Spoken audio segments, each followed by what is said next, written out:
नमस्कार दोस्तों, कैसे हैं आप सब लोग। उम्मीद करता हूं सभी लोग बढ़िया होंगे, मस्त होंगे, स्वस्थ होंगे। तैयारी आपकी बढ़िया चल रही होगी। मेरा नाम है शिवम और होम साइंस जंक्शन पर आप सभी का स्वागत है। तो जो आज की क्लास रहेगी हमारी, उसमें हम करने वाले हैं स्टेनोग्राफर ग्रेड डी का आपका जो एग्जाम हुआ था उसके रीजनिंग वाले पार्ट को। आपको पता है कि रीजनिंग वाले पार्ट में यहाँ पर आते हैं 35 क्वेश्चन। सेक्शन 1 में 20 क्वेश्चन प्लस सेक्शन सेकंड जो आपका खुलता है उसमें मिलते हैं 15 क्वेश्चन। तो टोटल मिलाकर 35 क्वेश्चन आपसे पूछे जाते हैं। तो हम रीजनिंग वाले पार्ट को कवर करने वाले हैं। अब देखिए यहाँ पर जो आपकी ऑफिशियल आंसर की आई है उसी से मैं आपको जो है क्वेश्चन सॉल्व कराऊंगा, क्योंकि अगर मैं यहाँ पर पीपीटी बनाता तो बहुत सारा समय लग जाता है ना। तो हमारा मेन मकसद क्या है? हमारा मेन मकसद है कि क्वेश्चन की अप्रोच को समझना, कि ऐसे क्वेश्चन आए हैं तो इनको हमें कैसे सॉल्व करना है। तो वो हम चाहे पीपीटी बनाकर समझे चाहे इस पर समझ लें, उससे बहुत ज़्यादा मैटर करता नहीं है। और रही बात यहाँ पर, देखिए आंसर भी मार्क रहेंगे क्योंकि ये ऑफिशियल आंसर की है। तो उससे भी आपको ऐसा नहीं है कि यहाँ पर आंसर मार्क है तो आपको कोई प्रॉब्लम होनी चाहिए, क्योंकि बेसिकली हमें सीखना है कि भाई क्वेश्चन की अप्रोच क्या रहनी चाहिए, क्या हमारा ऑप्शन एलिमिनेशन का तरीका रहना चाहिए। तो ये एक बेस्ट तरीका। चलिए तो आज की क्लास कर लेते हैं स्टार्ट बिना किसी देरी के। अब देखिए क्वेश्चन नंबर 1 आपका जो है ये है ब्लड रिलेशन का क्वेश्चन। तो यहाँ पर अगर इंग्लिश है तो इंग्लिश में घबराने की कोई ज़रूरत नहीं है, मैं हिंदी में आपको बता दूंगा। तो सबसे पहले क्वेश्चन को पढ़ लेते हैं। क्वेश्चन में क्या बोला गया है? In a certain code language, एक निश्चित कूट भाषा में, ये आपको कुछ कूट दे रखे हैं, है ना। A plus B means A is the sister of B. A plus B का मतलब है ए बी की क्या है? बहन है। A at the rate B means A is the brother of B. A at the rate B का मतलब है ए बी का भाई है। तो इस प्रकार से कुछ कूट दे रखे हैं। सबसे लास्ट में हमसे क्वेश्चन पूछा है, based on the above how is G related to K if, ये आपको एक इक्वेशन दे रखी है। तो इस तरह के क्वेश्चन को सॉल्व करने का क्या तरीका है? सबसे पहले इस इक्वेशन से हमें क्या बनाना होता है? डायग्राम बनाना होता है। तो सबसे पहले डायग्राम बना लेंगे। पहले है g माइनस आर। तो भाई g माइनस आर का क्या मतलब है? g minus R means g is the wife of R. g R की पत्नी है। g किसकी पत्नी है? ये पत्नी है आर की। तो g अगर पत्नी है तो आर क्या हो जाएगा? पति हो जाएगा। ठीक है। उसके बाद आर हैशटैग सी। तो आर हैशटैग सी का क्या मतलब है? R is the father of C. R किसका पिता है? सी का पिता है। ठीक है। उसके बाद सी प्लस डी। तो सी प्लस डी का क्या मतलब है? C is the sister of D. C किसकी बहन है? तो सी बहन है डी की। ठीक है। सबसे लास्ट में है डी एट द रेट के। तो डी एट द रेट के का क्या मतलब है भाई? D is the brother of के। तो डी किसका भाई है? ये के का भाई है। तो डी क्या हो गया? ब्रदर हो गया। तो हमने डायग्राम बना लिया। अब जो क्वेश्चन पूछा है उसका आंसर हम कर सकते हैं। हमसे क्वेश्चन क्या पूछ रहा है? Based on the above how is G related to K. G के से किस प्रकार संबंधित? जी के का क्या लगता है? तो भाई जी के का क्या लगता है? तो देखिए ये आपस में भाई बहन है और ये आपस में पति पत्नी, और ये इनके क्या है? बच्चे हैं। तो जी कौन होगा के का? तो जी के की माता होगी। ये जो जी है ये कौन होगी? के की माता होगी, मदर होगी। तो इसलिए हमारा जो है सेकंड ऑप्शन हो जाएगा करेक्ट आंसर। समझ पाए होंगे? कोई दिक्कत नहीं, कोई परेशानी नहीं। आगे बढ़ जाएं। अब अगला क्वेश्चन देखते हैं, क्वेश्चन नंबर 2। देखिए क्वेश्चन नंबर 2 है हमारे पास सिटिंग अरेंजमेंट का क्वेश्चन। तो इसको भी जल्दी से कर लेते हैं। Each of P Q R S T U and V has an exam on a different day of a week starting from Monday and ending on Sunday of the same week. तो यहाँ पर हमसे क्या बोला गया है? ये है आपका क्वेश्चन वीक वाला, के अलग अलग दिन एग्जाम होते हैं। तो यहाँ पर 7 लोग हैं, उनका जो है सप्ताह के अलग अलग दिन जो है एग्जाम होता है। और कब से स्टार्ट होता है? सोमवार से शुरू होकर संडे तक जो है सप्ताह समाप्त होता है। तो सबसे पहले डेज को लिख लेंगे। तो Monday, Tuesday, Wednesday, Thursday, Friday, Saturday और ये हो गया संडे। तो सबसे पहले हमने दिनों को लिख लिया। अब जो कंडीशन दी गई है उनके अकॉर्डिंग यहाँ पर चीज़ों को अरेंज करेंगे। तो यहाँ से दी कुछ कंडीशन दे रखी है। R has the exam on Friday. R का एग्जाम कब है? आर का एग्जाम है शुक्रवार को, फ्राइडे को। तो आर को यहाँ पर फिक्स कर दो, क्योंकि इसका हमें पता चल गया कब है एग्जाम, फ्राइडे को है। उसके बाद only 3 people have exams between T and R. अब ये कह रहा है कि टी और आर के बीच में केवल 3 लोगों का एग्जाम है। तो आर तो हमारा फिक्स है और आर और टी के बीच में 3 लोगों का है, तो इधर तो हो नहीं सकता, इधर ही होगा टी। तो देखिए 1 2 3। तो आर और टी के बीच में 3 लोग हैं, 3 लोग ये हो गए। तो टी का एग्जाम कब होगा? टी का एग्जाम हो जाएगा मंडे को। ठीक है। अब ये कहता है कि S has the exam before Q. अब एस का जो एग्जाम है वो कब है? एस का एग्जाम क्यू से तो पहले है बट आफ्टर आर, लेकिन आर के बाद है। एस जो है इसका एग्जाम क्यू से तो पहले है लेकिन आर के बाद है, ठीक है, तो इसका भी हमें पता नहीं है, इसको साइड में लिख के छोड़ दो। अब ये कहता है कि we has the exam immediately before you. जो ये वी है, has the exam immediately before you, तो यू से तुरंत पहले किसका एग्जाम है? वी का एग्जाम है। देखिए, we has the exam immediately before you but not on Tuesday. लेकिन कब नहीं है? ट्यूसडे को नहीं है, मतलब ट्यूसडे को इसका एग्जाम नहीं है। वी का एग्जाम जो है यू से तो तुरंत पहले, लेकिन कब नहीं है? मंगलवार को नहीं है, ठीक है। How many people have exams between P and S. अब हमें बताना है कि पी और एस के बीच में कितने का एग्जाम है। तो यहाँ पर कुछ इन्फॉर्मेशन हमको दे रखी है। अब देखिए ये दोनों एक साथ आने हैं क्योंकि यू से तुरंत पहले वी का एग्जाम है, तो 2 पोजीशन हमें खाली चाहिए। लेकिन यहाँ पर ये कह रहा है कि वी का एग्जाम कब नहीं है? ट्यूसडे को नहीं है, मंगलवार को तो है नहीं, ठीक है, कोई बात नहीं। तो भाई अगर इसका एग्जाम मंगलवार को नहीं है और आर के बाद में एस का एग्जाम है और एस के बाद में क्यू के, तो यहाँ पर देखिए हमारे पास आर के बाद में एस और एस के बाद में क्यू यहाँ पर आ सकता है ना, तो यहाँ पर रख देंगे एस और यहाँ पर रख देंगे क्यू। अब देखिए ये यू और यू, अब देखिए वी का एग्जाम मंगलवार को तो है नहीं, तो अगर वी का एग्जाम मंगलवार को नहीं है तो वी का एग्जाम यहाँ पर हो जाएगा और यू का एग्जाम हो जाएगा यहाँ पर। बाकी हमारे पास बचा हुआ क्या है? तो पी बचा है, पी का एग्जाम हो गया ट्यूसडे को, तो हमने सबकी पोजीशन को फिक्स कर लिया। टी का एग्जाम सोमवार को है, पी का मंगलवार को, वी का बुधवार को, यू का बृहस्पतिवार को, आर का शुक्रवार को और एस का शनिवार को और क्यू का रविवार को, ठीक है, सबको हमने फिक्स कर लिया। अब हमसे क्या पूछ रहा है? How many people have exam between P and S. तो पी और एस के बीच में कितने लोगों का एग्जाम है? तो 1 2 3, कितने लोगों का एग्जाम है? 3 लोगों का, 3, फोर्थ ऑप्शन हो जाएगा हमारा करेक्ट आंसर। समझ पाए? आगे बढ़ जाएं। अब अगला क्वेश्चन देखते हैं, क्वेश्चन नंबर 3। तो देखिए यहाँ पर क्वेश्चन नंबर 3 है, refer to the given series and answer the question that follows. All numbers are single digit numbers only, counting to be done from left to right. तो हमें जो काउंटिंग करनी है कहाँ से करनी है? लेफ्ट से राइट, मतलब बाएं से दाएं की तरफ हमें काउंटिंग करनी है। अब हमसे क्वेश्चन क्या पूछा गया है? How many such even digits are there which are immediately preceded by an even digit and immediately followed by an own digit, odd digit. तो how many such even digit, even number बताने हैं, है ना, ऐसे even number बताने हैं जिनके are there which are immediately preceded by an even digit. तो इसके पहले तो एक इवन नंबर हो लेकिन and immediately followed by a odd digit, लेकिन तुरंत बाद क्या हो? एक ओड नंबर हो। समझ गए? तो हमें ऐसे पेयर ढूंढने हैं कि यहाँ पर एक इवन नंबर है, सम संख्या है, उसके तुरंत पहले तो एक सम संख्या हो लेकिन तुरंत बाद में क्या हो? एक विषम संख्या हो। ऐसे पेयर ढूंढने हैं, तो यहाँ पर आ जाइए। तो देखिए पहले 2 जो है सम संख्या है, उसके बाद में एक विषम संख्या। तो यहाँ पर देखिए, यहाँ पर है क्या? कुछ नहीं है। यहाँ पर भी कुछ आपको दिख रहा है क्या? नहीं है। तो यहाँ पर देखिए एक पेयर आपको यहाँ पर मिल जाएगा 2 6 9। तो 6 एक सम संख्या है, उसके तुरंत पहले एक सम संख्या और उसके तुरंत बाद में 9 एक विषम संख्या। तो एक पेयर हमें यहाँ पर मिला। आगे बढ़ जाते हैं, और है क्या कहीं पर ऐसा एक पेयर? तो यहाँ पर है क्या? नहीं है भाई, यहाँ पर भी नहीं है और यहाँ पर भी नहीं है। तो हमें सिर्फ एक ऐसा पेयर सिर्फ एक ही मिला है कि जहाँ पर एक इवन नंबर है, एक सम संख्या है, उसके तुरंत पहले भी एक सम संख्या हो और तुरंत बाद में क्या हो? एक विषम संख्या। तो सिर्फ एक पेयर है, 1। तो थर्ड ऑप्शन हो जाएगा हमारा करेक्ट आंसर। तो जब भी ऐसी सीरीज आएगी आपको बड़े ध्यान से देखना है, क्योंकि यहाँ पर देखिए इतनी लंबी सीरीज है, तो यहाँ पर कई बार कोई सा पेयर हमसे छूट जाता है तो वहाँ पर दिक्कत हो सकती है। तो ऐसी सीरीज जब भी आएगी आपको बहुत ध्यान से जो है एग्जाम में क्वेश्चन का आंसर जो है मार्क करना है, ठीक है, समझ गए? आगे बढ़ें। अब देखिए क्वेश्चन नंबर देखते हैं 4। अब क्वेश्चन नंबर 4 है हमारे सामने। ये क्या बोलता है? Refer to the given number series and answer the question. तो जैसे हमने पहला क्वेश्चन किया है, क्वेश्चन नंबर 3, सेम क्वेश्चन यहाँ पर है। यहाँ पर भी लेफ्ट से राइट हमें जो है काउंटिंग स्टार्ट करनी है। अब क्वेश्चन हमसे क्या पूछ रहा है?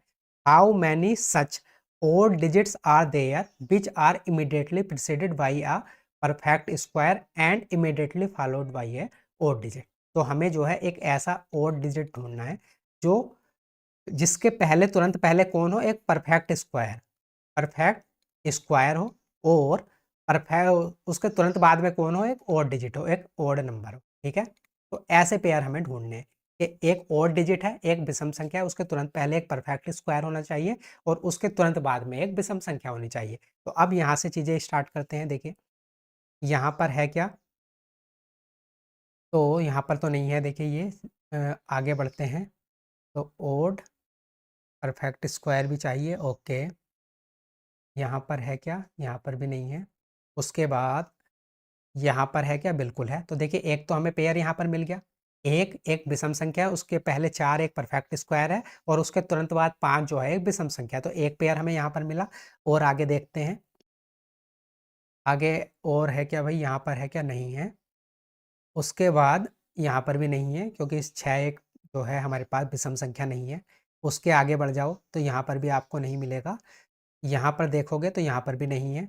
उसके बाद आगे बढ़ते हैं तो यहाँ पर भी नहीं है। और एक पेयर आपको यहाँ पर मिल जाएगा। देखिए 5 एक विषम संख्या है, उसके तुरंत पहले 4 एक परफेक्ट स्क्वायर है और 3 उसके बाद में एक विषम संख्या है। तो 2 पेयर हमें मिल गए। आगे बढ़ जाते हैं। और है क्या कोई? तो यहाँ पर भी है क्या? नहीं है। यहाँ पर है क्या? नहीं है। तो एक पेयर आपको यहाँ पर मिल जाएगा। देखिए एक विषम संख्या है, उसके तुरंत पहले एक परफेक्ट स्क्वायर है, तुरंत बाद में एक विषम संख्या है। तो एक पेयर हमें यहाँ पर मिल गया। और आगे देखते हैं और है क्या?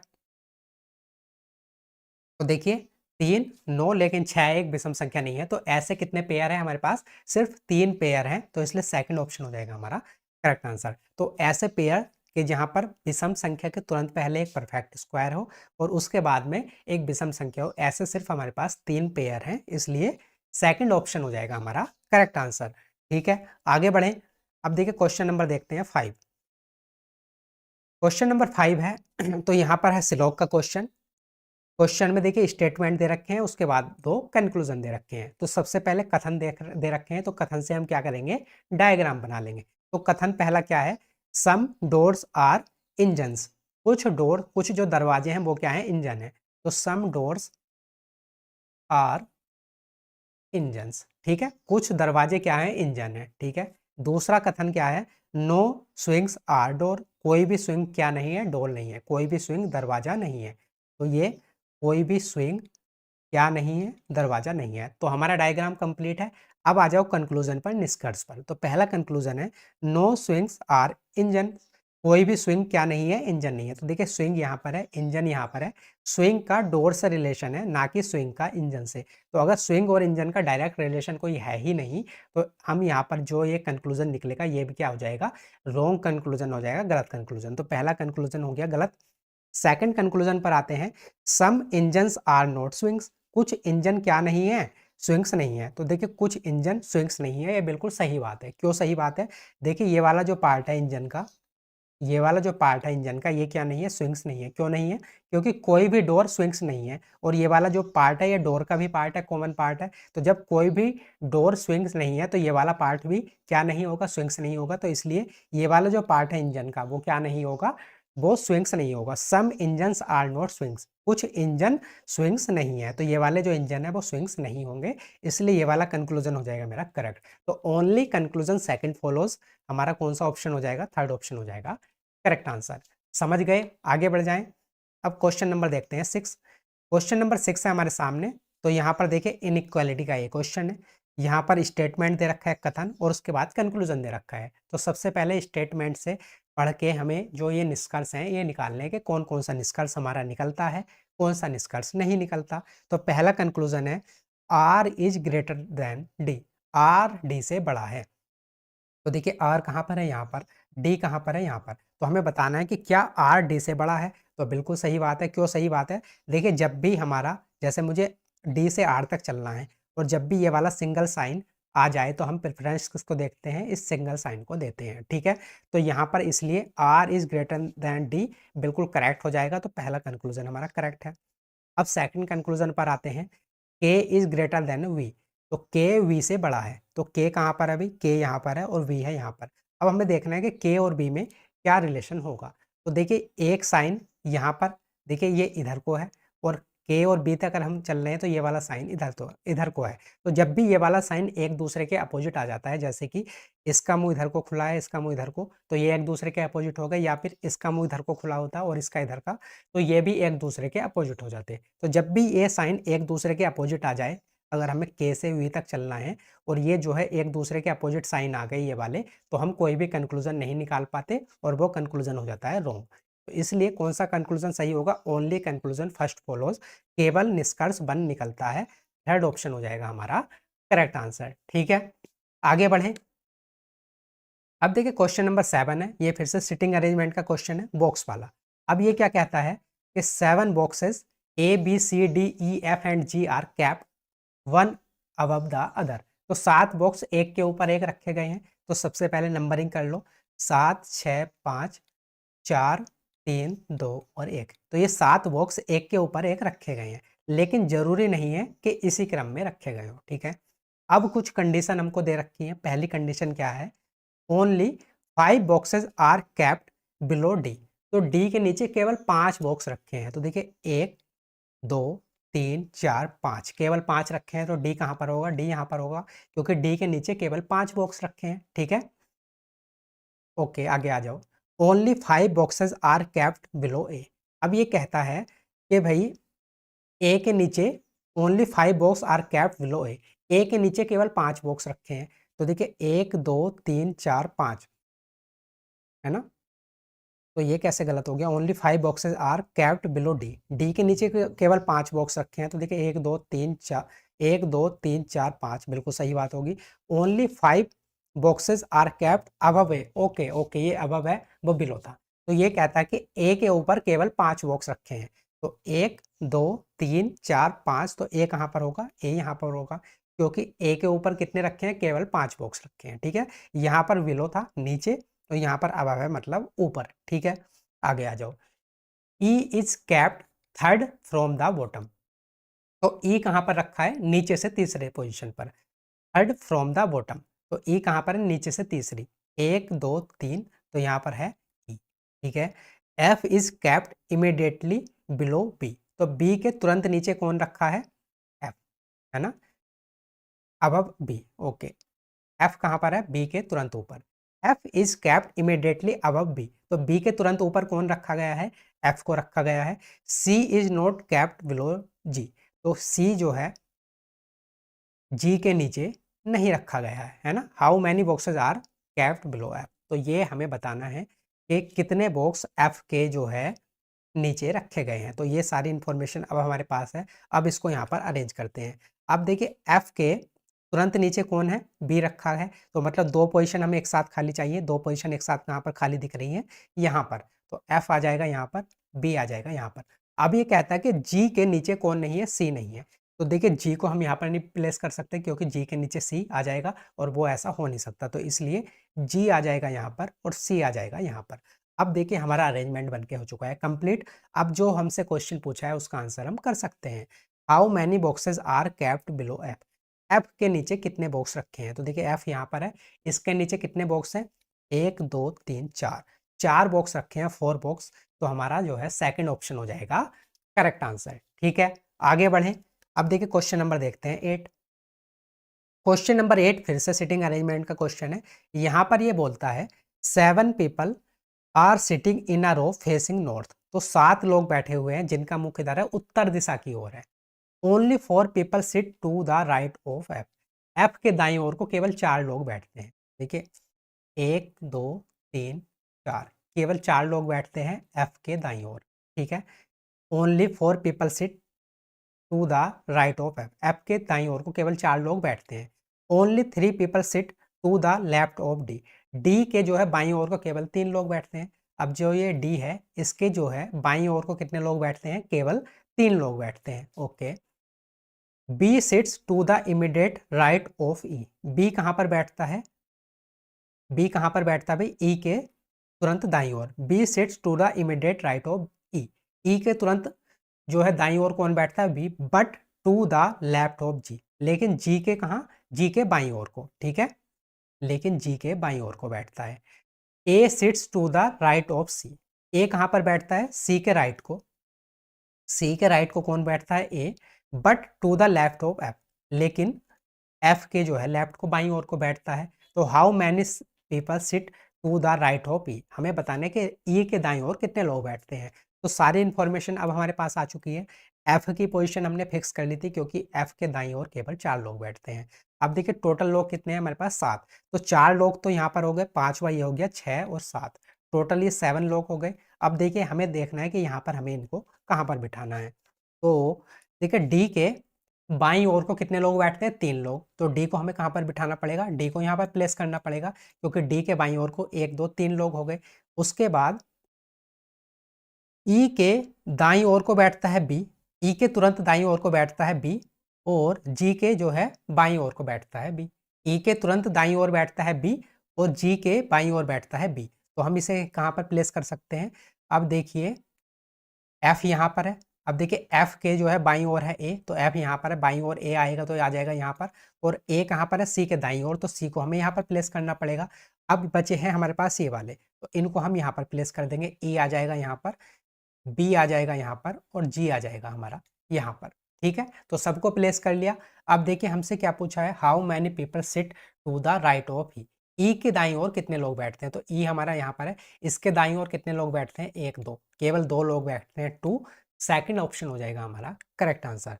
तो ऐसे क्वेश्चन जब भी आएंगे, आप जिसका पता है, जिस इंफॉर्मेशन का पता है उसको फिक्स कर दो, जिसका नहीं पता उसको साइड में लिख के छोड़ दो, बाद में रेफरेंस के तौर पर वे चीजें काम आ जाएंगी। क्या है, आगे बढ़ें।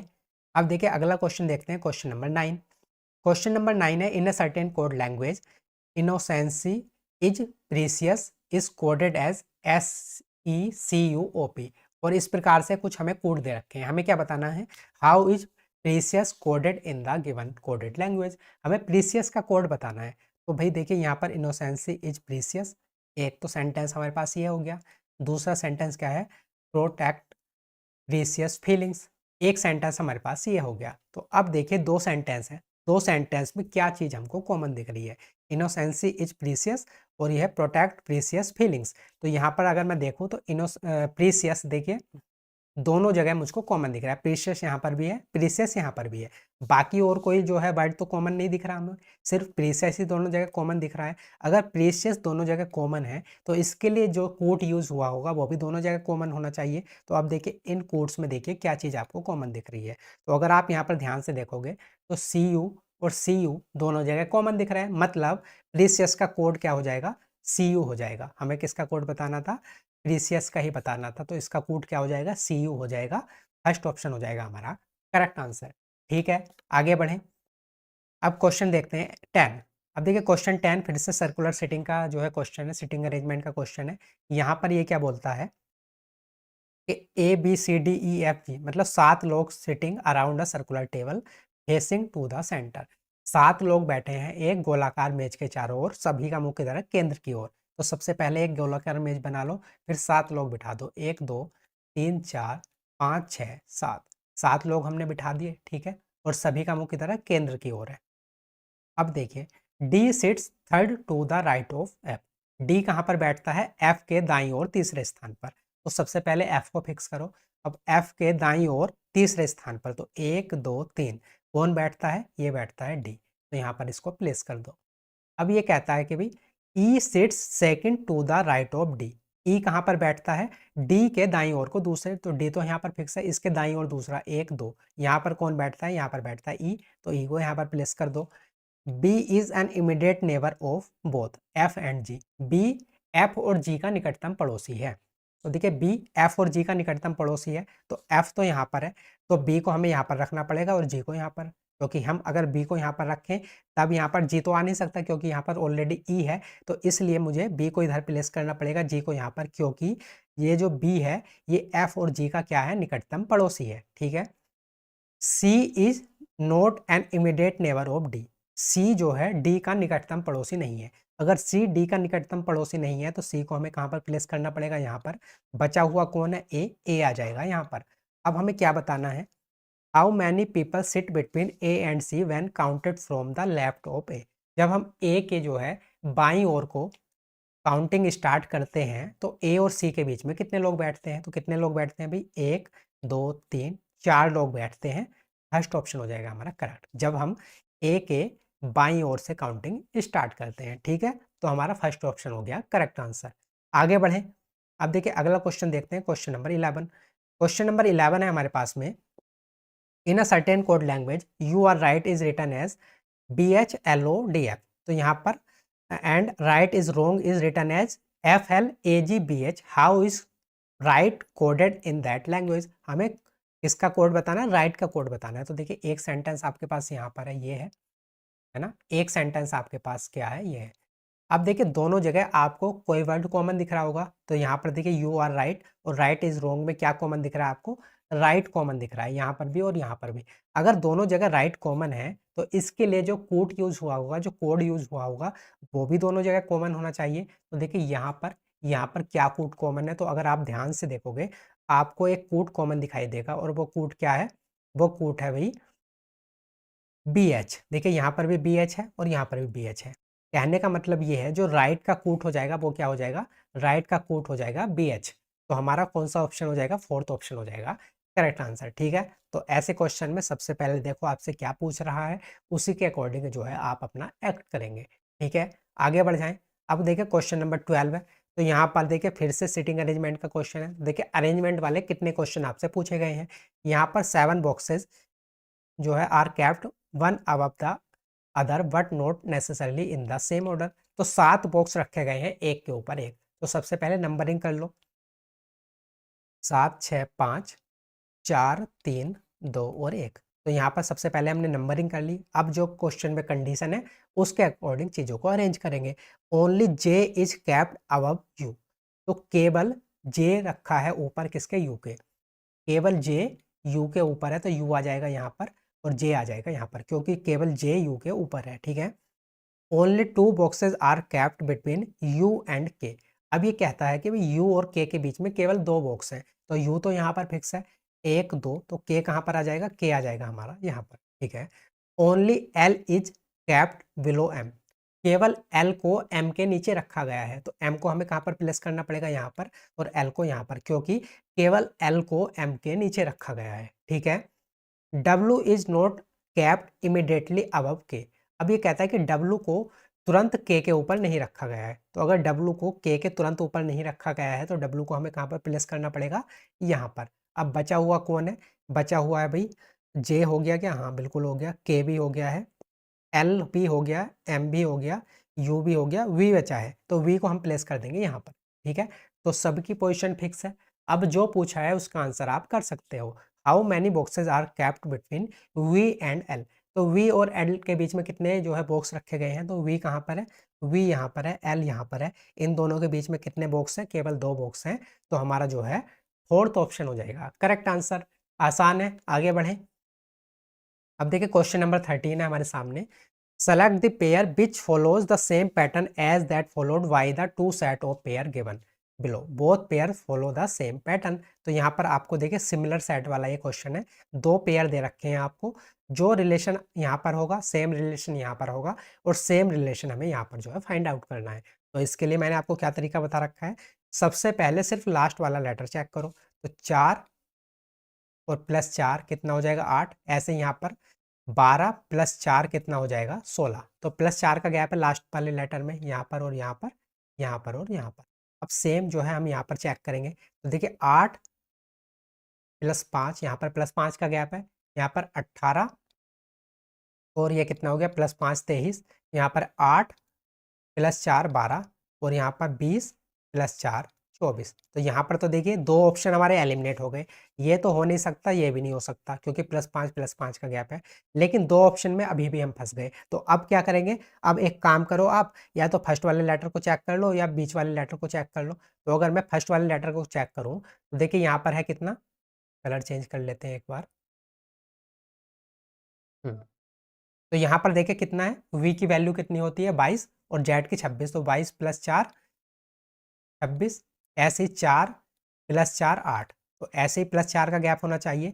तो देखिए 15 प्लस 4 19 और यहाँ पर 12 प्लस 4 16, ओके यहाँ पर भी नहीं आया। अब देखिए बीच वाला चेक करोगे तो यहाँ पर ये कितना है, देखिए बी की वैल्यू होती है 2, डब्ल्यू की वैल्यू होती है 23, है ना। तो अगर हम पीछे चलें 2 23 प्लस 3 हो जाएगा 26, मतलब माइनस के 5 करना पड़ेगा। ऐसे ही 18 माइनस के 5 करूँगा तो हो जाएगा 13।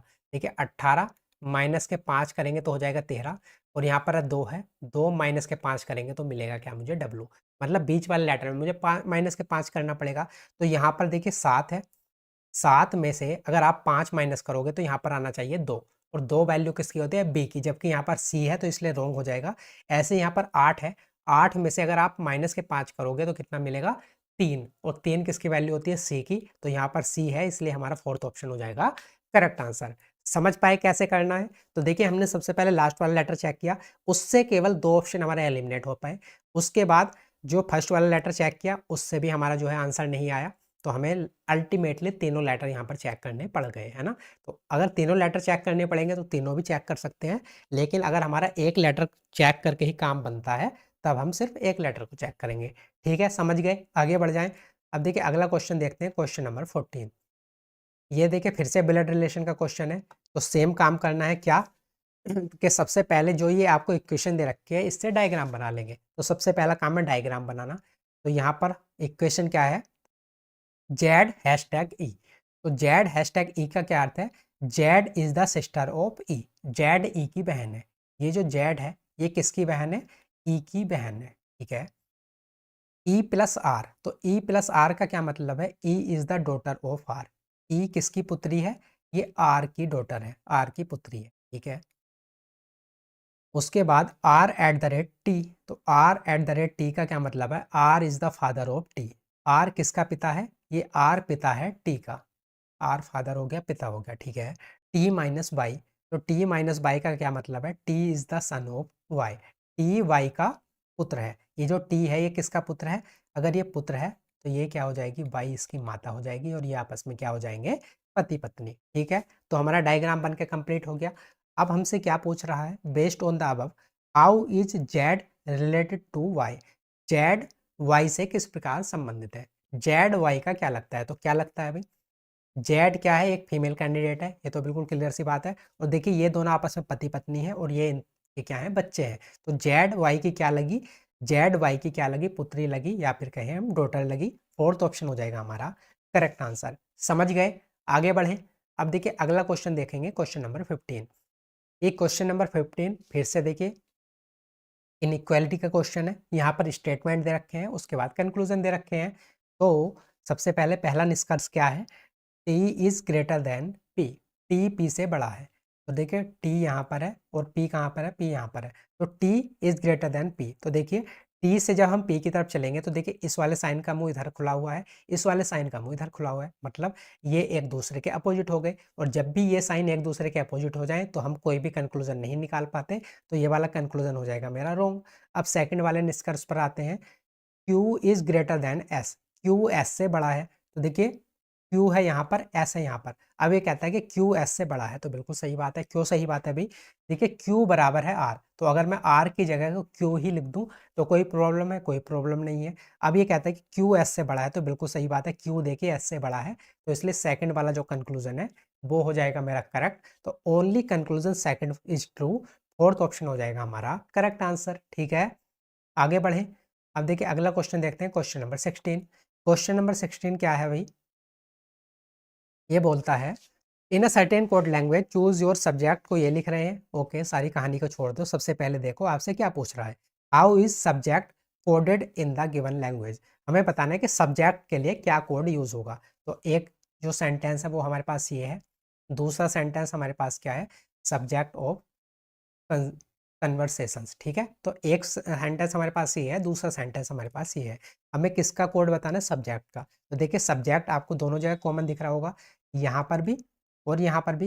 बाकी और कोई शब्द तो यहाँ पर कॉमन नहीं है, सिर्फ सब्जेक्ट कॉमन है। अगर सब्जेक्ट दोनों जगह कॉमन है, तो इसके लिए जो कूट यूज हुआ होगा वो भी दोनों जगह कॉमन है। तो यहाँ पर और यहाँ पर देखिए क्या कूट आपको कॉमन दिख रहा है। तो अगर आप ध्यान से देखोगे तो आपको यहाँ पर के एस और के एस दोनों जगह कॉमन दिख रहा है। मतलब सब्जेक्ट का जो कूट होगा वो क्या हो जाएगा? के एस हो जाएगा।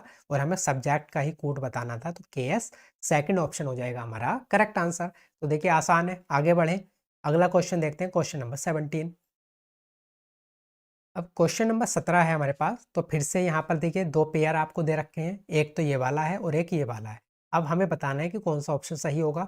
तो जो पैटर्न हमारा यहाँ पर फॉलो होगा सेम यहाँ पर, और सेम हमारे ऑप्शन में फॉलो होने वाला। तो सबसे पहले क्या काम करेंगे, मैंने आपको बता रखा है कि आप जो है लास्ट वाले लेटर को चेक कर लो। सबसे पहले देखिए 11 + 5, 11 + 5 करोगे तो कितना मिलेगा? 16। 1 + 5 करोगे तो कितना मिल जाएगा आपको? 6। अब देखिए सेम पैटर्न यहाँ पर अपनाएंगे। तो देखिए 22 + 2 करेंगे, कितना मिलेगा? 24। उसके बाद 3 प्लस 5 करेंगे तो कितना मिल जाएगा 8, ओके। 17 प्लस 5 करेंगे तो कितना मिल जाएगा 22, ठीक है। यहाँ पर है 23, 23 प्लस 5 करेंगे तो मिल जाएगा 20, ओके। तो यहाँ पर भी देखिए हमारा सिर्फ एक ही ऑप्शन एलिमिनेट हो पाया, 3 बच गए। तो अब हमें क्या करना पड़ेगा, लगता है कि यहाँ पर भी जो है सारे ही ऑप्शन, सारे ही लेटर हमको चेक करके देखने पड़ेंगे। तो कोई बात नहीं, चेक करके देख लेते हैं। अगर मैं बीच वाला को चेक करूँगा तो कितना हो जाएगा भाई, 4 प्लस 4 8, और यहाँ पर 12 प्लस 4 16। तो बीच वाले को चेक कर लो, 14 प्लस 3 17, ये एलिमिनेट हो गया। 20 प्लस 4 24, ओके। यहाँ पर 2 प्लस 3 5, ओके। यहाँ पर प्लस 3 है बीच वाले में, तो देखिए ये वाला भी एलिमिनेट हो गया। तो सिर्फ हमारे पास थर्ड ऑप्शन बचा, इसलिए थर्ड ऑप्शन हो जाएगा हमारा करेक्ट आंसर। तो तीनों ऑप्शन हमारे एलिमिनेट हो गए बीच वाले लेटर को चेक करके, तो इसलिए हमारा थर्ड ऑप्शन हो जाएगा करेक्ट आंसर। समझ गए, आगे बढ़े। अब देखिए क्वेश्चन नंबर है 18 हमारे पास है। क्वेश्चन नंबर 18 में बोल रहा है, all letters in the word payment are arranged in the English alphabetical order. How many consonants are there in the English alphabetical order between the letter which is fourth from the left and the one which is second from the right in the new letter cluster thus form. ठीक है, तो सबसे पहले तो आप ये word लिखो payment, PAYMENT। अब हमें क्या करना है, arrange in the English alphabetical order. अब इसको हमें इंग्लिश अल्फाबेट्स के अकॉर्डिंग अरेंज करना है। तो सबसे पहले क्या आ जाएगा, सबसे पहले आएगा ए, उसके बाद क्या आएगा भाई, ए के बाद आ जाएगा हमारे पास ई, तो ई यहाँ पर लिख दो। ई के बाद क्या आना चाहिए, तो ई के बाद यहाँ पर आना चाहिए हमारे पास एम, तो एम यहाँ पर आ जाएगा। एम के बाद आना चाहिए एन, तो एन यहाँ पर आ जाएगा। उसके बाद क्या आना चाहिए पी, सॉरी एम के बाद आएगा एन, एक सेकेंड, एम के बाद आएगा हमारे पास एन, एन के बाद क्या आ जाएगा, एन के बाद आ जाएगा पी, पी के बाद क्या आना चाहिए टी, और सबसे लास्ट में आ जाएगा वाई। तो इनको हमने देखे इंग्लिश अल्फ़ाबेट्स के अकॉर्डिंग अरेंज कर लिया। अब हमें क्या बताना है, how many consonants are there in the English alphabetical order between the letters which is fourth from the left. तो बाईं ओर से चौथा, तो 1 2 3 4, बाईं ओर से फोर्थ क्या है N, which is fourth from the left, तो बाईं ओर से चौथा, and the one which is second from the right, और दाईं ओर से दूसरा क्या है T, in the new letter cluster thus form. तो हमें बताना है कि एन और टी के बीच में इंग्लिश अल्फाबेट्स के अकॉर्डिंग कितने क्या आते हैं, व्यंजन आते हैं, कॉन्सोनेंट्स। एन और टी के बीच में कितने व्यंजन आते हैं इंग्लिश अल्फाबेट्स के अकॉर्डिंग, ये हमें बताना है। तो वही कौन कौन से आते हैं, तो एन से अगर आप चलोगे, एन के बाद ओ आ जाता है, देखिए O P Q R S, तो एन और टी के बीच में कितने लेटर्स आएंगे, O P Q R S. अब हमें बताना है इसमें कितने व्यंजन है। तो देखिए ओ तो क्या होता है, ओ तो स्वर होता है, वोवेल्स होता है।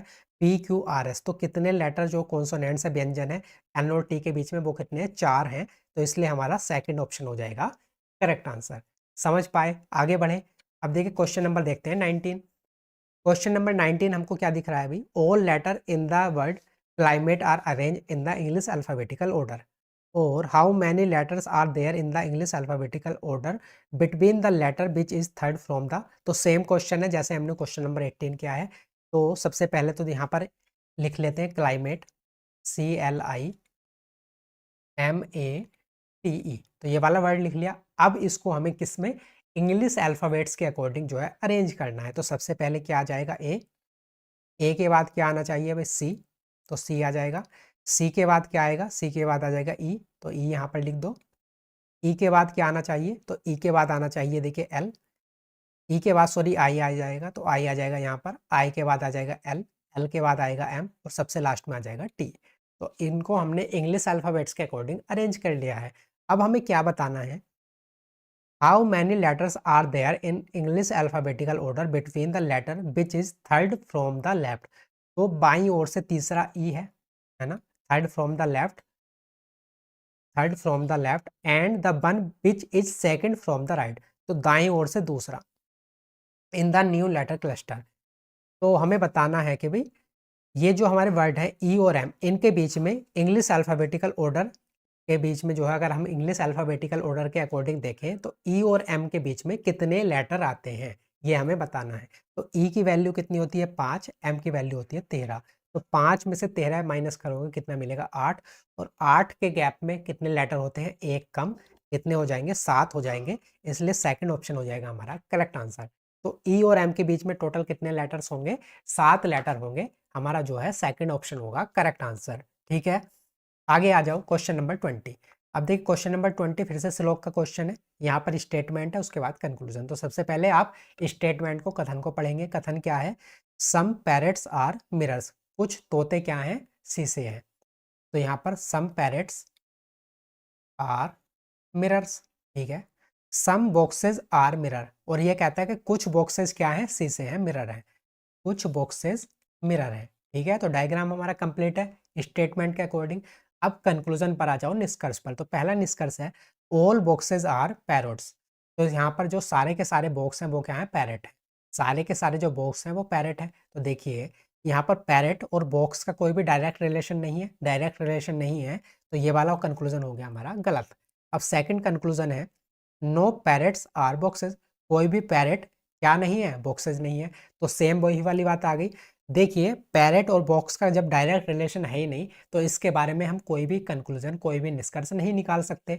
जिन दो एलिमेंट के बीच में कोई भी रिलेशन ना मिले डायरेक्ट हमें, तो उनके लिए ना तो हम हाँ कह सकते हैं और ना ही हम ना कह सकते हैं। तो इसलिए ये वाला कंक्लूजन भी हो जाएगा रॉन्ग, क्योंकि दोनों का कोई भी डायरेक्ट रिलेशन नहीं है। तो नाइदर कंक्लूजन फर्स्ट नोर सेकंड फॉलोज, ना तो निष्कर्ष एक और ना ही दो निकलता है, सेकंड ऑप्शन हो जाएगा हमारा करेक्ट आंसर। ठीक है, अब देखिए ये हमारा जो है सेक्शन 1 हो चुका है कंप्लीट इसका। अब आ जाते हैं सेक्शन नंबर सेकंड पर, है ना।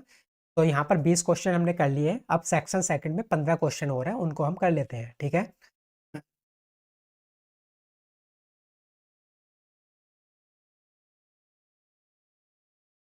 तो क्वेश्चन क्या है भाई हमारा, if the water source is placed along X Y. तो मैं बता देता हूँ बेसिकली क्वेश्चन क्या है, कि यहाँ पर जो है एक आपको ये लेटर और नंबर दे रखे हैं, इनकी हमें बताना है कि मेरा सॉरी वाटर इमेज जल आकृति कैसी बनेगी। ये मैंने आपको पहले ही बता रखा है कि जब भी आपकी वाटर इमेज की बात की जाएगी, तो जो दर्पण रखा जाता है वो नीचे की तरफ रखा जाता है, और जब भी मिरर इमेज की बात होती है तब जो है शीशा साइड में रखा जाता है। तो यहाँ पर वाटर इमेज की बात हो रही है जल आकृति की, तो इसलिए यहाँ पर जो प्रतिबिंब है वो इसका जो है नीचे की तरफ बनेगा। ठीक है, आप मान सकते हैं कि शीशा यहाँ पर रखा गया है। ठीक है, अब देखिए इसका बताना है, तो कौन सा हमारा करेक्ट हो जाएगा। सबसे पहले देखिए पी की तो बिल्कुल ऐसे ही बनेगी शेप, इस तरीके से ही, ऐसे ही बनेगी पी, तो है ना। उसके बाद 7, तो 7 भी देखिए ऐसे ही बनेगा, तो ये वाला तो गलत ही हो जाएगा हमारे पास। उसके बाद बात आती है एफ की, तो देखिए एफ भी बिल्कुल ऐसे ही बनेगा जैसे ये तीनों में बन रहा है। उसके बाद बात आती है के की, तो एफ के बाद आना चाहिए के, यहाँ पर 2 आ गया एलिमिनेट। उसके बाद आएगा भाई ए हमारे पास, तो देखिए हमारे पास 2 ऑप्शन बचे हैं। अब देखिए ए ऐसा है तो यहाँ पर ऐसा बनना चाहिए, क्योंकि शीशा यहाँ पर रखा है, लेकिन यहाँ पर तो ऐसा ही बन गया सीधा या सीधा, तो ये भी एलिमिनेट। बचा हुआ कौन सा ऑप्शन है, थर्ड ऑप्शन है, यही हो जाएगा हमारा करेक्ट आंसर। ठीक है, आसान है। तो जब भी मिरर इमेज और वाटर इमेज के क्वेश्चन आएंगे ये आसान ही आते हैं। आपको बस इतना ध्यान रखना है कि जब भी मिरर इमेज की बात होगी तो शीशा हम यहाँ पर रखेंगे, और जब भी वाटर इमेज की बात आएगी तो हम शीशा नीचे की तरफ रखेंगे। ठीक है, क्लियर। आगे बढ़ जाते हैं, क्वेश्चन नंबर 2 देखते हैं। तो यहाँ पर देखिए आपके 2 सिमिलर सेट दे रखे हैं, एक सेट ये है और एक सेट ये है, 23 48 73 148। तो 2 सेट दे रखे हैं, तो जो हमें पैटर्न यहाँ पर फॉलो करना है सेम यहाँ पर फॉलो करना है, और सेम पैटर्न हमें यहाँ पर जो है फाइंड आउट करना है। ठीक है, तो अब सबसे पहले हमें देखना है कि भाई 23 से बना है 48 और 73 से बना है 148, तो कैसे बन सकता है, क्या लॉजिक हमारा फॉलो हो सकता है, तो हमें सोचने की जरूरत है। तो 23 दूनी अगर मैं 46 करूँ, 23 के डबल कर दूँ 46, प्लस 2 करूँ तो कितना मिलेगा 48। ऐसे ही अगर मैं 73 का स्क्वायर का 2 करूँ, 73 का डबल करूँ, तो 73 दूनी कितना हो जाएगा, 7 दूनी 14, 140 और 6 46, और प्लस 2 कर दूँ तो 148। तो पैटर्न मुझे मिल गया। क्या पैटर्न है, पहला वाला जो नंबर है 23 उसमें 2 से मल्टीप्लाई करो, कितना मिलेगा 46, और 46 में प्लस 2 कर दोगे तो कितना मिल जाएगा 48, ये लास्ट वाला नंबर। ठीक है, सेम हम यहाँ पर करेंगे, 73 की 2 से मल्टीप्लाई करोगे कितना मिलेगा, तो ये हो जाएगा भाई 2 तिया 6, 2 सत्ते 14, 146, प्लस 2 करोगे तो कितना मिलेगा 148। तो पैटर्न हम समझ गए। अब देखिए सेम पैटर्न हमें यहाँ पर ढूंढना है कि कौन सा ऑप्शन में फॉलो हो रहा है। तो पहले नंबर में 2 से गुणा करोगे तो कितना हो जाएगा, अगर मैं सिर्फ यूनिट डिजिट से देखूँ तो 4 दूनी 8, और 8 में प्लस 2 करूंगा तो यूनिट डिजिट कितना आना चाहिए 0, जबकि यहाँ पर 7 है, नहीं होगा। अब 90 के 2 से गुणा करोगे कितना हो जाएगा 180, और 180 में प्लस 2 कर दोगे तो कितना मिल जाएगा 182, मतलब हमारा सेकंड ऑप्शन ही हो जाएगा करेक्ट आंसर। ठीक है, आगे बढ़ जाएं। अब देखिए क्वेश्चन नंबर 3 है हमारे सामने।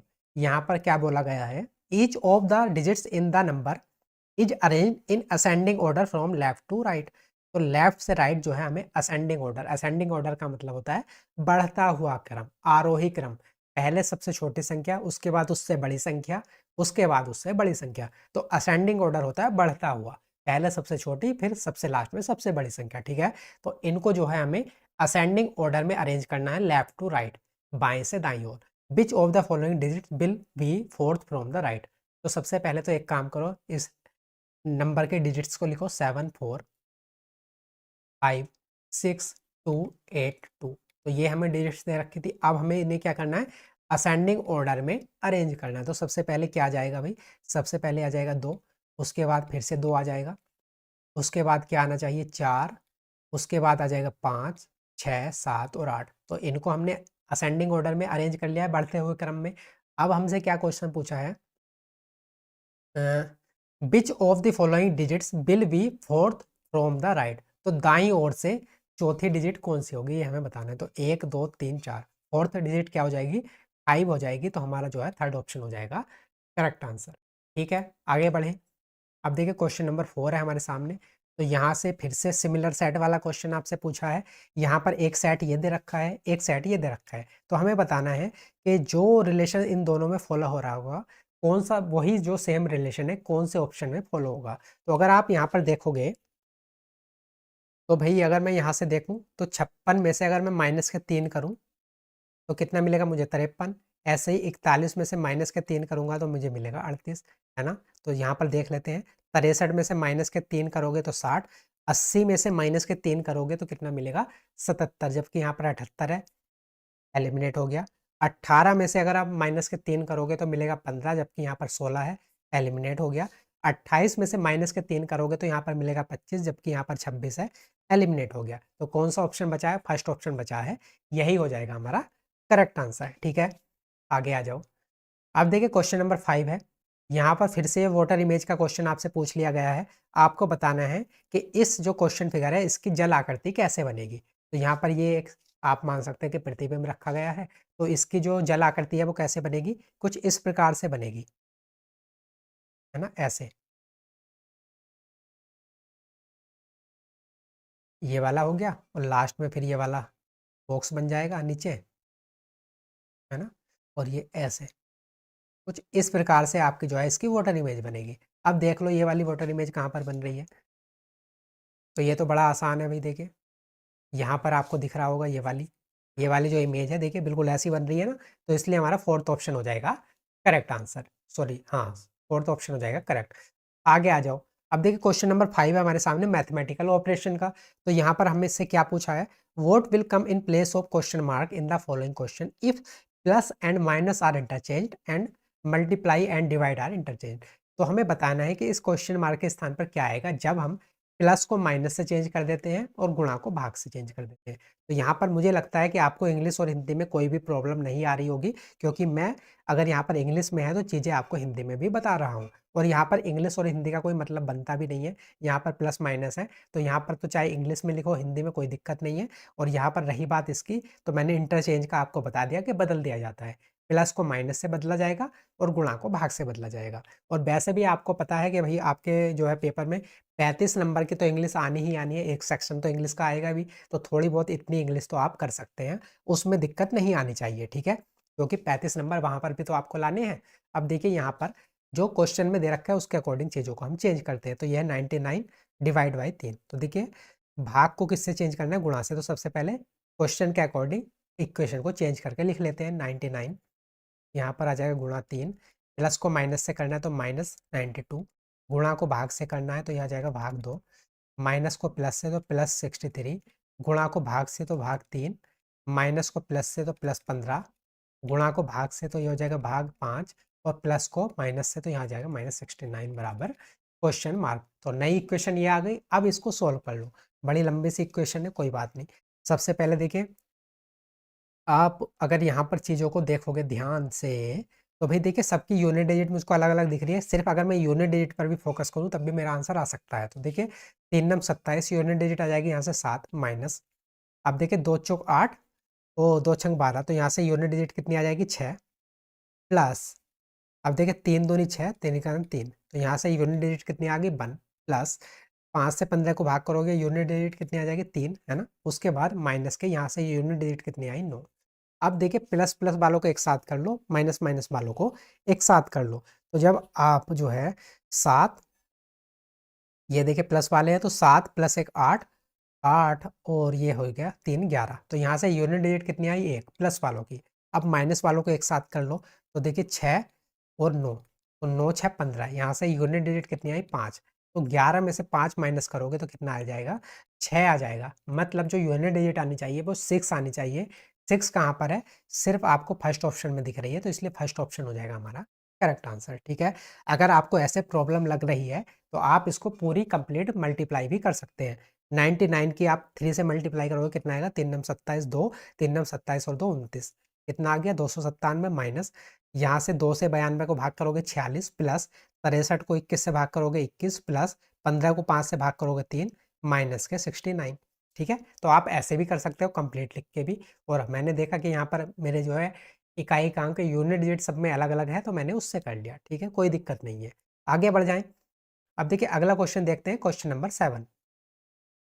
क्वेश्चन नंबर 7 है, सीरीज वाला क्वेश्चन है। यहाँ पर आपको क्या दे रखा है, 4 10 क्वेश्चन मार्क है, 46 94 190, हमें बताना है कि इस क्वेश्चन मार्क के स्थान पर कितना आएगा। तो भाई देखिए अगर मैं यहाँ से देखूँ कि कैसे ये क्वेश्चन हो सकता है, तो 4 से बना 10, उसके बाद 46 94 और यहाँ पर है 190। ठीक है, तो अगर मैं 4 का डबल करूँ तो कितना हो जाएगा, 8 + 2 कर दूँ, 4 × 2 + 2 करूँ तो मुझे क्या मिलेगा 10। ठीक है, ऐसे ही अगर मैं 46 का डबल करूँगा तो कितना हो जाएगा, 40 दूनी 80, 92 हो जाएगा प्लस 2 हो जाएगा।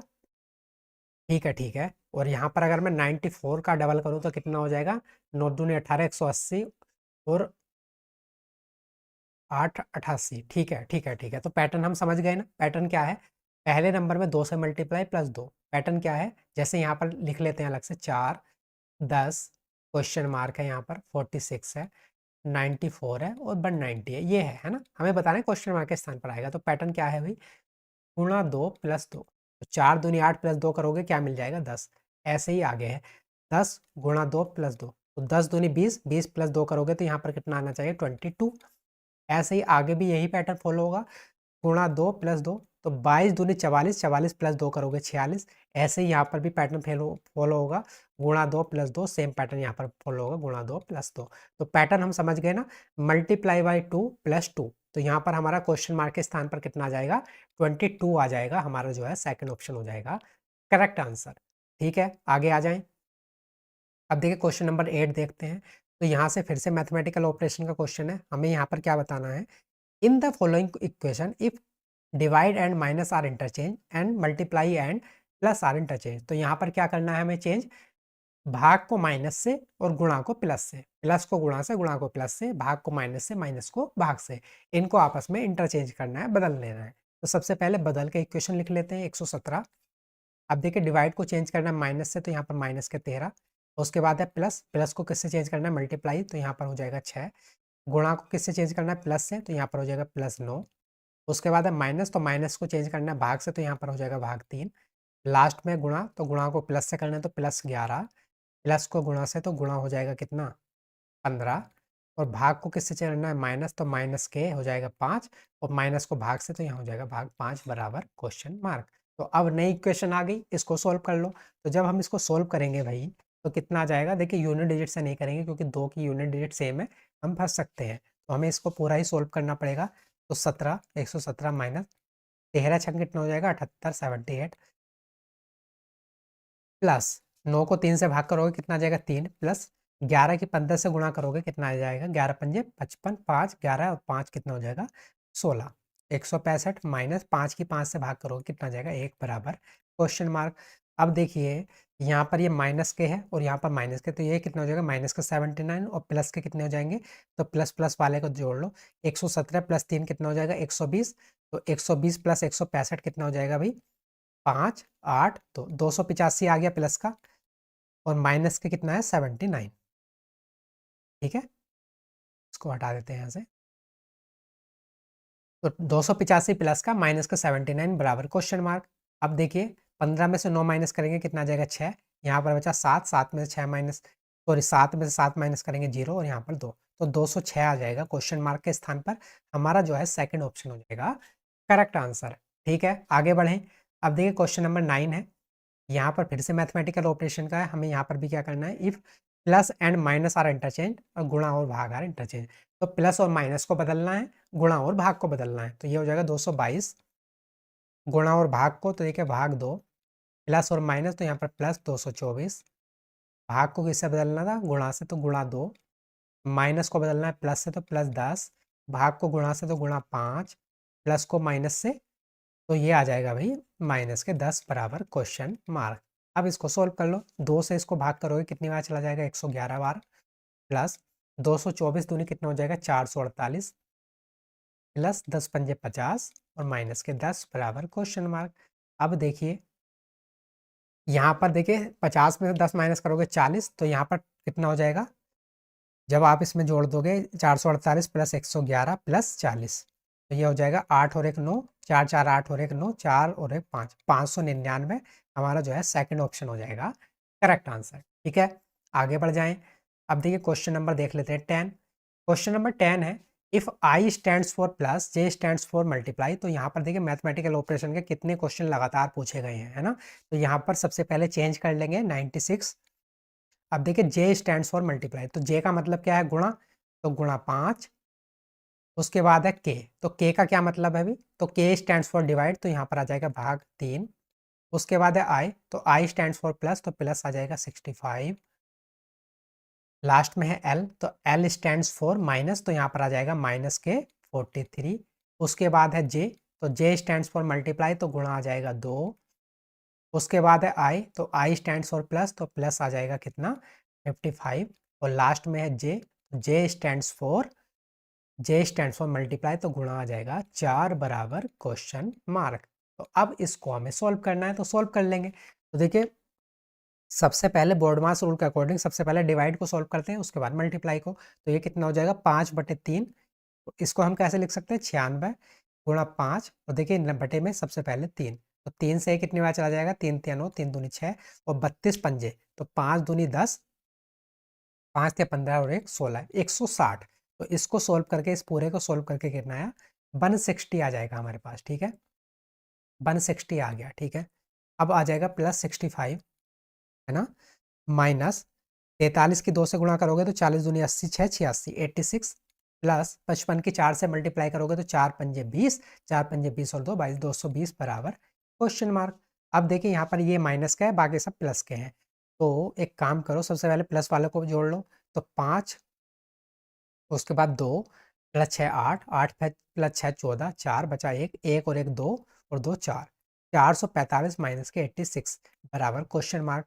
तो 15 में से 6 माइनस करोगे कितना आ जाएगा 9, यहाँ पर बचा 13, 13 में से 8 माइनस करोगे 5, और यहाँ पर बचेगा कितना 3, तो 359 आ जाएगा मेरा करेक्ट आंसर। थर्ड ऑप्शन हो जाएगा हमारा करेक्ट आंसर। ठीक है, समझ में आया, आगे बढ़ें।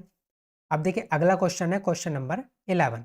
क्वेश्चन नंबर 11 में क्या बोल रहा है अभी, कि 4 ऑप्शन आपको दे रखे हैं, 4 में से 3 सिमिलर है, एक जैसा पैटर्न फॉलो करते हैं, जबकि एक ऑप्शन इन चारों से अलग है। तो जो अलग है उसी को हमें फाइंड आउट करना है, ओड वन आउट जो है हमें फाइंड आउट करना है।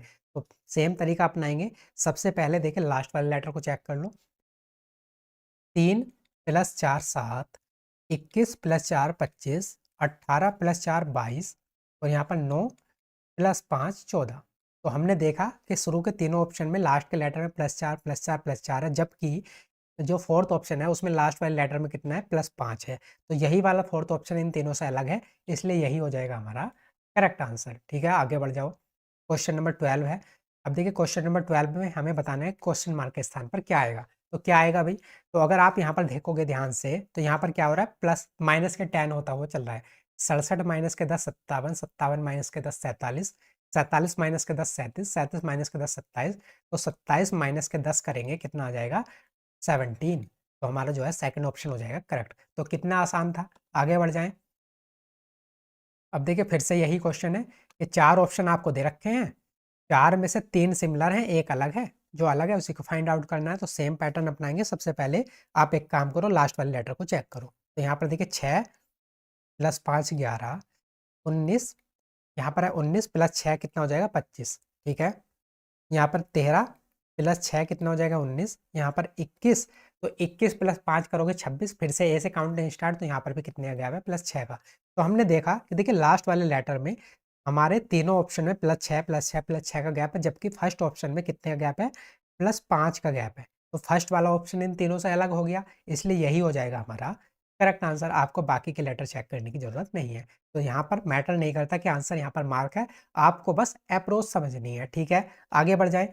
अब क्वेश्चन नंबर 14 देख लेते हैं। क्वेश्चन नंबर 14 में क्या बोलता है भाई, 4 ऑप्शन आपको दे रखे हैं, 4 में से 3 सिमिलर है, 1 अलग है। सेम क्वेश्चन है, कैसे करेंगे, लास्ट वाले लेटर को चेक करो सबसे पहले। तो 18 + 3 करेंगे 21, 7 + 3 करेंगे हो जाएगा 10, 14 + 3 करेंगे 17, ओके। यहाँ पर कितना हो जाएगा, 1 + 3 हो जाएगा 4। तो यहाँ पर तो बात बनी नहीं, कोई बात नहीं। अब अगला वाला भी चेक कर लो, 21 + 2 23, यहाँ पर भी देखिए 10 + 2 12, यहाँ पर देखिए 17 + 1 18, और यहाँ पर 4 + 2 6। तो हमने देखा कि यहाँ पर क्या गैप है, देखिए अगर मैं यहाँ पर लिख दूँ तो +2 और +3 का गैप है। यहाँ पर भी कितने का गैप है, +2 +3 का गैप है। यहाँ पर कितने का गैप है, +1 और +3 का, और यहाँ पर कितने का गैप है, +2 और +3 का। तो हमने देखा कि फर्स्ट, सेकंड और फोर्थ ऑप्शन में +2 +3 का गैप है, जबकि थर्ड ऑप्शन में +1 और +3 का गैप है, इसलिए थर्ड ऑप्शन ही हो जाएगा हमारा करेक्ट आंसर, ठीक है। लास्ट क्वेश्चन है क्वेश्चन नंबर 15, सीरीज वाला क्वेश्चन है। तो इसको कैसे करेंगे, हमें बताना है क्वेश्चन मार्क के स्थान पर क्या आएगा। तो भाई क्या आएगा, तो सबसे पहले तो हमें पैटर्न समझने की जरूरत है यहाँ पर कि क्या पैटर्न है। मैं यहाँ पर दोबारा से लिख देता हूँ, -4 है, 3 12 23 और ये है 36 और आगे है क्वेश्चन मार्क, हमें बताना है। तो भाई यहाँ पर आप एक काम करो, आप एक काम करोगे, क्या करोगे, यहाँ पर गैप देख लो।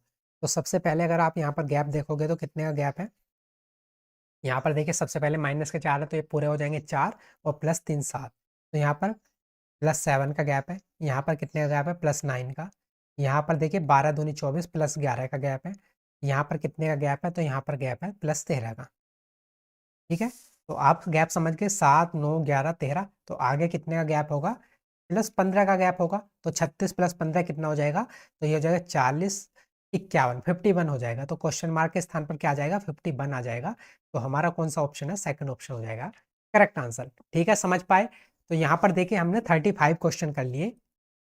ये आपका स्टेनोग्राफर ग्रेड डी का एग्जाम था, तो इसमें 35 क्वेश्चन आते हैं, 35 के 35 क्वेश्चन हमने कर लिए हैं। अब देखिए किसी को प्रॉब्लम मुझे लगता है नहीं होनी चाहिए। यहाँ पर अगर इंग्लिश में चीज़ें थी तो मैंने साथ के साथ हिंदी में भी आपको बताया है। और रही बात कि यहाँ पर जो है आंसर मार्क था, तो उससे भी आपको कोई मतलब नहीं होना चाहिए। क्यों नहीं होना चाहिए, हमें प्रैक्टिस करनी है, हमें जो है अप्रोच समझनी है कि ऐसे क्वेश्चन आएंगे तो हमारी एग्जाम में अप्रोच क्या होनी चाहिए। आपने देखा होगा कि अगर मुझे पता है कि ये वाला आंसर सही है, लेकिन मैंने चारों ऑप्शन आपको एक्सप्लेन करे हैं कि कैसे हमने चारों ऑप्शनों को एलिमिनेट करा है, ठीक है। तो यहाँ पर ये वाला जो चीज़ है मैटर नहीं करनी चाहिए। उम्मीद है कि आपको चीज़ें अच्छी लगी होंगी। तो चलिए मिलते हैं अगली क्लास में, तब तक के लिए नमस्कार, धन्यवाद। क्लास अच्छी लगी है तो लाइक कर देना और कमेंट बॉक्स में ज़रूर बताना।